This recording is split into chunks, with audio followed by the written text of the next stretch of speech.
এবার ভারতের পশ্চিমবঙ্গের পত্রিকা এই সময় বিএনপিকে মৌলবাদের দোসর হিসেবে আখ্যা দিল।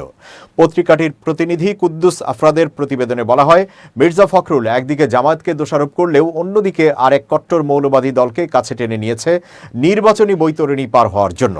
জমিয়তে ওলামায়ে ইসলাম নামে এই কট্টরপন্থী দলকে এদিন 4টি আসন ছেড়ে দেওয়ার কথা ঘোষণা করেছে বিএনপি। অতীতে এভাবেই রেজিস্ট্রেশন খোয়ানো জামাতকে শুধু আসন ছাড় নয়, নিজেদের দলের প্রতীক ধানের শীষও তুলে দিয়েছিল বিএনপি। সেই জামায়াত এখন বিএনপির প্রতিদ্বন্দ্বী শুধু নয়, পথের কাঁটা হয়ে সামনে দাঁড়িয়েছে। ফখরুলের ভাষায়, ভোট পিছাতে হেন কাণ্ড নেই যা এই দলটি করছে না। ভারতীয় পত্রিকার প্রতিবেদনে আরও বলা হয়, ইসলামী আন্দোলন বাংলাদেশ দলটি অতীতে বারবার জামায়াত বিরোধী ভূমিকা নিলেও এইবার ভোটে তারা জামায়াতের শরিক হয়েছে। এ দলের নেতা মুফতি সৈয়দ মোহাম্মদ ফয়জুল করিম বলেছেন, দেশ ধ্বংসের দ্বার প্রান্তে পৌঁছে গিয়েছে, প্রশাসনকে কেউ মানছে না। ঐক্যবদ্ধভাবে দেশকে রক্ষা না করা গেলে দেশের ভবিষ্যৎ ও ভূখণ্ড নিয়ে শঙ্কা রয়েছে। পীর সাহেব আরও বলেন, ভোটার থেকে প্রার্থী কেউ নিরাপদ নন। সুষ্ঠু নির্বাচন নিশ্চিত করতে হলে প্রশাসন ও আইন শৃঙ্খলা রক্ষাকারী বাহিনীকে কঠোর হতে হবে।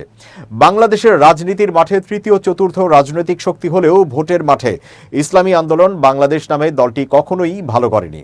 এবার তারা আগের মিত্র জাতীয় পার্টিকে ছেড়ে জামাতের সঙ্গে সঙ্গী হয়েছে।